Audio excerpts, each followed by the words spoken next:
March the 8th, 2025. Guys, you're looking at satellite images over the northeast, and you've got Long Island right there in the right center, and you've got a pretty big fire coming off a large area of forest. It's almost like a big park there, just a big forest. I've never been to Long Island, been around it, but never out there. You see the smoke trail? And what you could do is right now just Google in Long Island forest fire, and you'll see a tremendous amount of still images and video images. Pretty big fire there. Some people are saying, I guess, right in their area that it's kind of a disaster.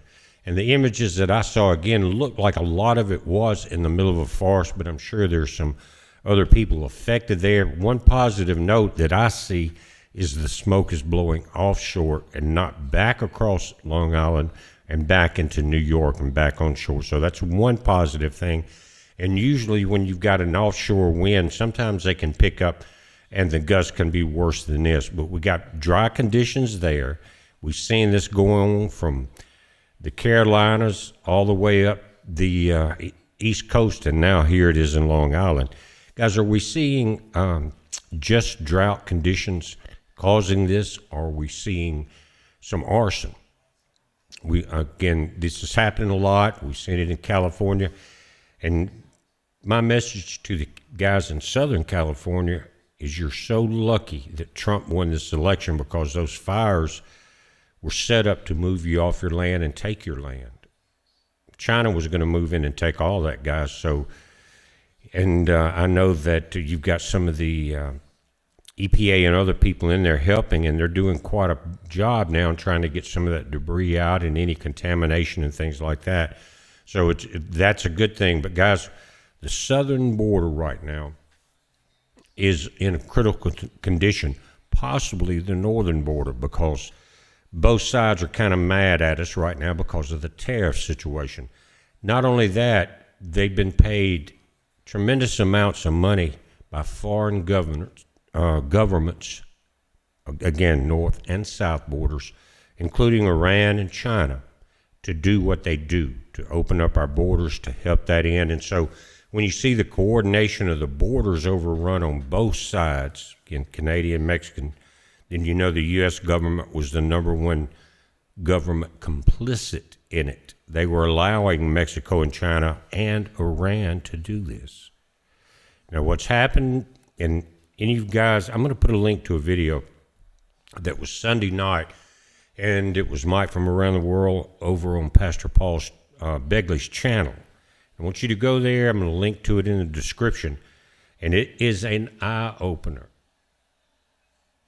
You really need to listen to it. Mike usually comes in on the Sunday night videos about halfway through, but listen to the whole thing. And they're talking about a buildup that's been going on the southern border. I mentioned something about this a couple of nights ago, that we know that we have enemies on the southern borders, whether it's China building big, basically fields, airfields or military fields, and other people from around the world coming in there and setting up shop to invade the U.S. Now we're finding out, you can, again, I highly suggest you go there. I'll put the link in the description or in the comments, is go there and listen to it, because it looks like both Iran, China have been able to move very sophisticated, as sophisticated as the U.S. has, if not even more, especially on the Chinese side, but more sophisticated than the U.S., and they're preparing an invasion. This is very important, guys. We've seen it in the movies, Red Dawn with Russia, different things like this. Was the Koreans, North Korea, that attacked the White House in some of the movies. All of it's been portrayed. But right now it's becoming very real. The Democrats were very complicit in all of this. I remember Mayorkas. Guys, some of you may not have seen those videos, to where the reporters, independent reporters, conservative journalists, were down in Mexico, and there were Black Hawks coming in to these camps that were in the trail from Mexico or from South America and all across the world up into the United States. But this one camp that they had down there There were a lot of buses, but Black Hawks came in and they were filming it. And Mayorkas got off the one of the Black Hawks, went into the camp. He had a briefcase. They said they thought it was full of money, whatever. But he went into this camp where they were sending everybody this way. So for 4 years, we've had major traitors in the White House. Now think about this. Trump wants a missile defense system very quickly. Is this one of the reasons why? He wants to, he said he wants to own Greenland. And that's still kind of a mystery to me because we have a couple of air bases there. Thule is one of the bigger ones. And because it's a defensive base by the U.S., they don't even charge us rent on the Thule, Thule, Thule Air Base, whatever it is there in Greenland. But some of you probably saw the video a few months ago where they were using a type of LiDAR, sonar, and radar combination that looks beneath the ice. And so they've found a few hundred meters below the ice in Greenland what was called Ice City. I think that was one of the things it was called. And it was a U.S. base that was built underground, had its own nuclear capabilities. It was there from, I want to say, it was 11 years it was there. It's been abandoned. They're saying it's caved in, but these radar images are picking up multi-levels of that base itself. I'll show you a picture before, and you can look it up. When I first saw the images, I wasn't sure if it was something that people thought they were seeing or whatever.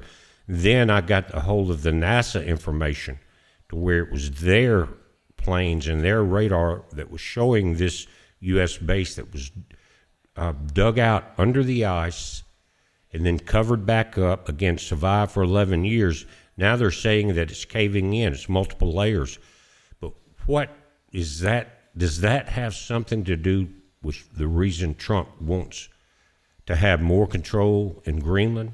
Because, again, you already have an air base. And at one time, I know we had 4 there. May still be, but I know the big one is the Thule. And is that not enough? Because if you read about this underground base, they had planned to build this thing for thousands of miles underground all along the northeast continent of North America, guys, to ward off anything coming from Europe.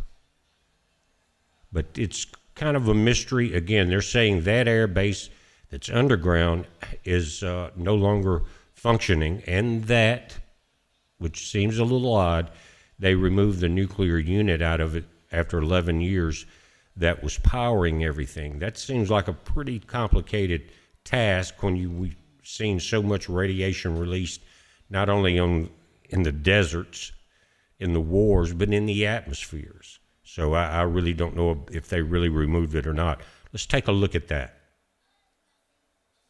Guys, this is the image. It was from a NASA plane. The top line that you see is kind of the ice line right there that's current.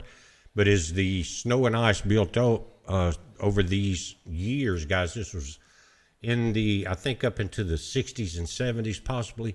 But again, 11 years there, and this is like a 3 or 4 level complex underground. Look at how it still shows up under this radar. It's kind of a LiDAR radar mix. Again, sonar possibly involved with it. But that's the ice layer here. And they were on the surface when they started digging this out. And they even had tunnels that came up to the surface that big trucks could go in. That possibly would be some of this area right there. But again, now this is how high the ice level is. They don't talk about it that much. I just can't help because of what we see here and the depth and the size of it. It was long. They had one area that was a mile long called Main Street there. But again, does this have something to do with Trump's sudden interest in Greenland? You know, it was all part, there was one of my Huskies in there, all part of the Cold War, they said. And this is very complex. You can look at the tunnels. It looks like a diagram from, say, under the pyramids or something, but more complex. Guys, just wondering, but right now we have a major problem. I'm not trying to divert away from that by showing you this image, but the fact that what we're hearing about what's just across the border, and if you remember a week or so ago, I was showing you these pilots on the big aircraft going over the Mexican border, looking at it with sonar and infrared, heat-seeking images and all that. They're not doing that because they're worried about immigrants coming over the border. The Border Patrol has that under control, lowest ever number of crossings, and they're saying it's part of because there's some help from the Mexican army. But I think all of that is a diversion.